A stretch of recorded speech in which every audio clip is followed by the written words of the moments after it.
तो ये कहानी है एक ऐसे यूनिवर्स की जहाँ पर रेल्म ऑफ इमॉर्टल के नाम से एक दुनिया मौजूद थी। इस दुनिया में कई तरह की अनोखी शक्तियों के साथ साथ हर कदम पर एक बड़े से बड़ा खतरा मौजूद है, जिस वजह से सिर्फ वही कल्टिवेटर मॉर्टल रैम से इस वर्ल्ड ऑफ इमॉर्टल में आ पाते हैं जो कि एटलीस्ट निर्वाणा रैम तक पहुंच चुके हो। उनके लिए भी इस वर्ल्ड ऑफ इमॉर्टल में सर्वाइव करना काफी ज्यादा डिफिकल्ट होगा। लेकिन दूसरी तरफ एक गलती की वजह से हमारा हीरो ज़्याओ चेन इस वर्ल्ड में पहुंच गया, जिसकी कल्टिवेशन तो निर्वाणा रैम से काफी ज्यादा पीछे थी, लेकिन वो काफी ज्यादा चालाक और एक समझदार इंसान था जो कि बहादुर होने के साथ साथ बहुत ही ज्यादा रूथलेस भी है, क्योंकि वो कभी भी अपने दुश्मनों पर रहम नहीं दिखाता। और दिखने में तो काफी ज्यादा खूबसूरत थी, पानी के बगैर उड़ने वाली फिशेस और साथ ही साथ एक पूल से जन्म लेने वाला यूनिकॉर्न जो कि किसी सफेद मोती की तरह चमक रहा था। और यही सारी चीजें तो इस जगह की खूबसूरती को और भी ज्यादा बढ़ा देती है। और ये बात भी तुम लोगों ने सुनी होगी कि जो जगह दिखने में जितनी ही ज्यादा खूबसूरत होती है वो उतनी ही ज्यादा खतरनाक भी होगी। यहाँ ये बेबी होली यूनिकॉर्न उड़ता हुआ तेजी के साथ ज़्याओ चेन के पास आ जाता है, जहाँ ज़्याओ चेन बेहोशी में भी अपने मॉम डैड का नाम ले रहा था। लेकिन वो बेबी यूनिकॉर्न यहाँ ज़्याओ चेन को होश में ले आया, जहाँ होश में आते साथ ही ज़्याओ चेन सबसे पहले रुई शुई का नाम लेता है, जो कि उसकी मॉर्टल वर्ल्ड में मौजूद वही लवर थी। यहाँ ज़्याओ चेन होश में आने के बाद अपने आसपास की जगह को देखते हुए कहता है कि आखिर इस वक्त मैं कहाँ पर हूँ। थोड़ी देर अपने आसपास की जगह को देखने के बाद ज़्याओ चेन समझ जाता है कि वो वर्ल्ड ऑफ इमॉर्टल पहुंच गया, जहाँ के खतरों के बारे में फिलहाल तो ज़्याओ चेन को कुछ भी मालूम नहीं। तभी अचानक हम देखते हैं कि पानी के अंदर से एक बहुत ही ज्यादा खतरनाक ईवल ड्रैगन बीस्ट निकलकर बाहर आ गया, जिसे देखकर ज़्याओ चेन हैरान होते हुए कहता है कि आखिर ये किस तरह का मॉन्स्टर है। तभी अचानक उस ईवल ड्रैगन ने एक जोरदार रोर कर दिया,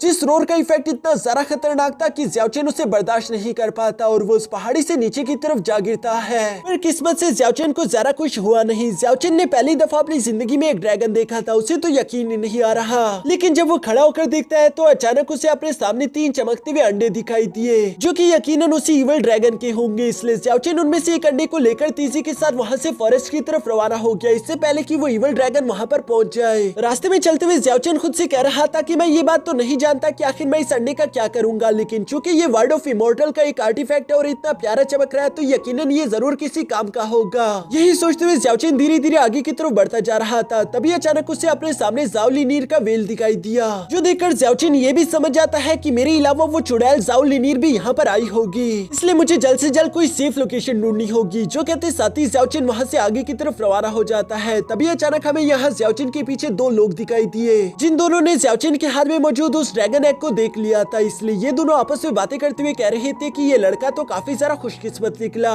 जो इसे इतना ज्यादा कीमती ट्रेजर मिल चुका है, क्यों ना हम इससे ये छीन ले। यहाँ वो लड़की ये सब कह रही थी, जिस पर वो लड़का जवाब देते हुए कहता है कि पहले हमें ये बात पता लगानी होगी कि आखिर ये लड़का है कौन। अगर हमें एक बार इसके बैकग्राउंड और इसके पावर कल्टीवेशन लेवल के बारे में मालूम हो जाए, उसके बाद हम फैसला कर पाएंगे कि हमें इससे फाइट करनी है या फिर नहीं। ये कहते हुए वो दोनों भी ज़्याओ चेन के पीछे रवाना हो गए। दूसरी तरफ हम देखते हैं कि काफी ज्यादा तेज बारिश होने लगी थी। ज़्याओ चेन अपने आसपास के मौसम को देखते हुए कहता है कि ये जगह बहुत ही अजीब है, यहाँ तो मौसम बदलने में टाइम ही नहीं लगता। ज़्याओ चेन खुद को उस बारिश से बचाने के लिए एक एंशिएंट टेंपल के अंदर इंटर हो गया, जहाँ आने के बाद अचानक ही उसे पीछे से किसी और के आने की आहट भी महसूस हो गई, इसलिए वो फौरन से ड्रैगन एग को पत्थरों के बीच में छुपा लेता है। थोड़ी देर बाद हम देखते हैं कि वही लड़का और लड़की भी यहाँ पर आ चुके थे, जो कि ऐसा दिखाने की कोशिश कर रहे थे जैसे कि वो लोग भी किस्मत से यहाँ पर आ पहुंचे हो, क्योंकि आते साथ ही वो लड़की कहती है कि ब्रदर ज़ीफेंग, लगता है कि हमसे पहले यहाँ पर कोई और आ चुका। जबकि वो लड़का ज़ीफेंग भी यहाँ पर काफी ज्यादा शरीफ बनते हुए ज़्याओ चेन से कहता है कि मेरा नाम है ज़ीफेंग और ये मेरी जूनियर लियू है, हम दोनों ही अनडाइंग सेक्ट से यहाँ पर बारिश से बचने के लिए आए थे।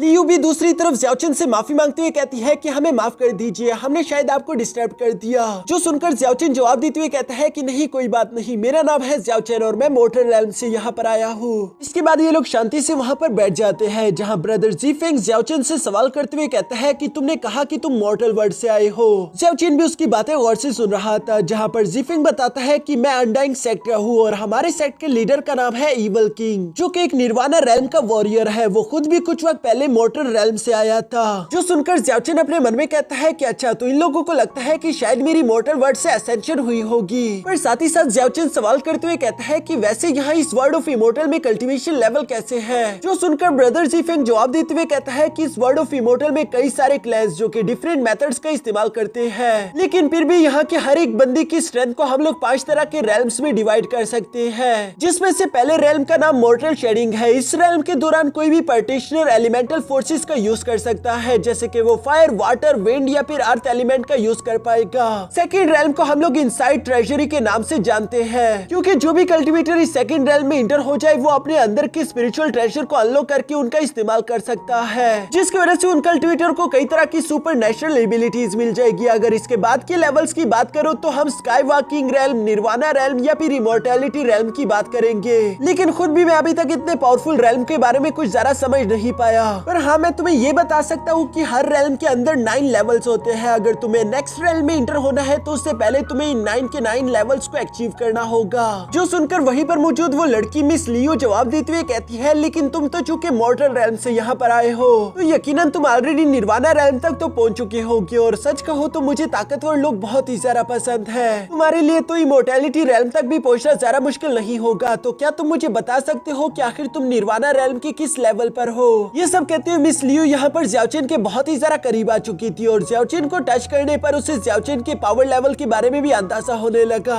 जब ज़्याओचेन उसे पीछे की तरफ हटाने के लिए हाथ ऊपर करता है तो वो समझ गया कि ये लड़की असल में मेरे पास ही इसीलिए आई ताकि ये मेरे पावर लेवल को टेस्ट कर सके। वो खुद को छुड़ाते हुए समझ जाता है कि इन लोगों के इरादे बिल्कुल भी ठीक नहीं लग रहे, और ज़्याओचेन की ये बात बिल्कुल सच भी थी, क्योंकि ये दोनों ही एक दूसरे की तरफ देखते हुए इवल्स की तरफ मुस्कुरा रहे थे। तभी अचानक ज़्याओचेन अपनी जगह पर खड़े होते हुए कहता है कि आग बुझ रही है, मैं जलाने के लिए कुछ लकड़ियां ढूंढ कर लाता हूँ। ये कहते हुए ज़्याओचेन वहाँ से जाने लगा। जहाँ आगे की तरफ चलते हुए ज़्याओचेन अपने मन में कहता है कि ये दोनों जरूर कोई इवल प्लानिंग कर रहे हैं, लेकिन आखिर ये लोग मुझसे चाहते क्या होंगे? ये सब सोचते हुए ज़्याओचेन वहाँ पर सूखी लकड़ियां जमा करने लगा। साथ ही साथ वो इन लोगों से सवाल करते हुए कहता है कि मैं अभी यहाँ पर नया नया आया हूँ, इसलिए मुझे इस जगह की ज्यादा नॉलेज नहीं है। क्या तुम मुझे बता सकते हो कि आखिर इस वक्त हम लोग कहाँ पर है? जो सुनकर मिस लियो जवाब देते हुए कहती है कि इस जगह को ड्रैगन आइलैंड के नाम से जाना जाता है, जहाँ पर सारे के सारे बड़े क्लैन अपने जूनियर डिसाइपल्स को ट्रेनिंग करने के लिए भेजते हैं। इसे तुम ट्रेनिंग ग्राउंड की तरह भी समझ सकते हो। साथ ही कुछ लोग तो सिर्फ यहाँ पर ट्रेजर हासिल करने के लिए आते हैं। ये सब कहते हुए मिस लियो यहाँ पर ब्रदर ज़ीफेंग के पास आ गई, जहाँ वो ज़ीफेंग को धीरे से बताती है कि ये लड़का तो अभी तक सिर्फ मॉर्टल शेडिंग रेल्म पे है। जो सुनकर ज़ीफेंग खुश हो गया। वो फौरन से अपनी तलवार उठाते हुए कहता है कि तैयार हो जाओ। जो सुनकर मिस लियो भी तैयार हो गई, और ये दोनों धीरे धीरे से ज़्याओचेन की तरफ बढ़ रहे थे,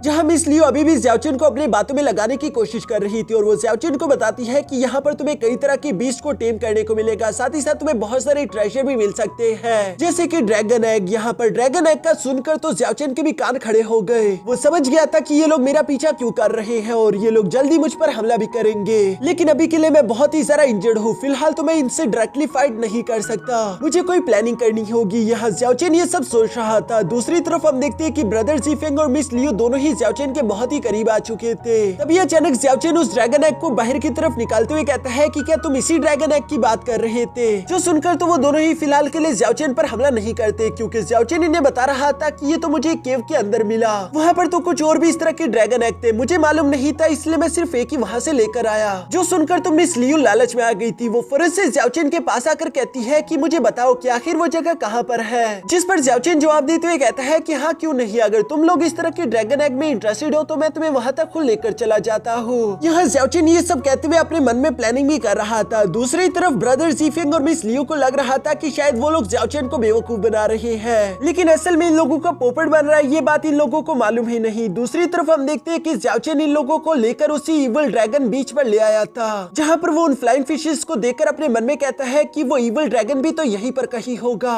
बस मैं अभी अपने प्लान के काफी ज्यादा करीब हूँ। दूसरी तरफ मिस लियो यहाँ पर ब्रदर ज़ीफेंग से कहती है कि ये लड़का सिर्फ मॉर्टल शेडिंग रेल्म में है, लेकिन फिर भी देखो इसकी इतनी हिम्मत बढ़ गई कि ये वर्ड ऑफ इमॉर्टल चलाया। जो सुनकर ब्रदर ज़ीफेंग जवाब देते हुए कहता है कि फिक्र मत करो, एक बार हमें वो सेक्रेट ड्रैगन एग मिल जाए उसके बाद हम इसे जान से मार डालेंगे। यहाँ पर ये दोनों इसी तरह की बातें सोचते हुए धीरे धीरे ज़्याओचेन को फॉलो करते रहे, जहाँ ज़्याओचेन इन लोगों को लेकर आखिरकार उन ड्रैगन एग्स के पास उसी केव में पहुंच गया था। यहाँ अपने सामने इतनी कीमती ट्रेजर को देखकर उन दोनों की तो आंखें ही खुली की खुली रह गई। वो दोनों खुश होते हुए फौरन से आगे की तरफ चले गए। ब्रदर ज़ीफेंग यहाँ पर मिस लियो से कहता है कि इस लड़के ज़्याओचेन ने हमारी काफी ज्यादा मदद की, ये हमें इन ड्रैगन एग्स के पास ले आया है, अब तो इससे भी कोई इनाम मिलना चाहिए। जो सुनकर ज़्याओचेन दूसरी तरफ जवाब देते हुए कहता है कि नहीं, इसकी कोई जरूरत नहीं। जो सुनकर मिस लियो जो कि एक ईवल अंदाज में धीरे धीरे से ज़्याओचेन की तरफ बढ़ रही थी, वो कहती है कि आखिर ऐसा कैसे होगा, तुम हमारी काइंडनेस को इस तरह से मना नहीं कर सकते। और ये कहते साथ ही वो फौरन अपनी सोर्ड लेकर यहाँ ज़्याओचेन पर तान देती है, जो देखकर ज़्याओचेन इन लोगों से कहता है कि आखिर तुम लोग ऐसा क्यों कर रहे हो, तुम लोगों ने ये ड्रैगन एग मांगे थे और मैं तुम लोगों को यहाँ तक ले आया, फिर मुझे मारने की क्या वजह। जो सुनकर मिस लियो ज़्याओचेन को जवाब देते हुए कहती है कि ये ड्रैगन एग काफी ज्यादा कीमती ट्रेजर है, हम लोग नहीं चाहते कि किसी और को पता चल जाए कि ये ट्रेजर हमारे पास है, इसलिए मजबूरन हमें तुम्हें मारना होगा। जबकि दूसरी तरफ ब्रदर जीफेंग तो काफी जरा खुश होते उन ड्रैगन एक्स की तरफ बढ़ रहा था। पर तभी अचानक उस केव ने बहुत ही तेजी के साथ हिलना शुरू कर दिया, जो देखकर ब्रदर जीफेंग यहाँ पर मिस लियो से कहता है कि जल्दी से जल्दी उसे मार डालो।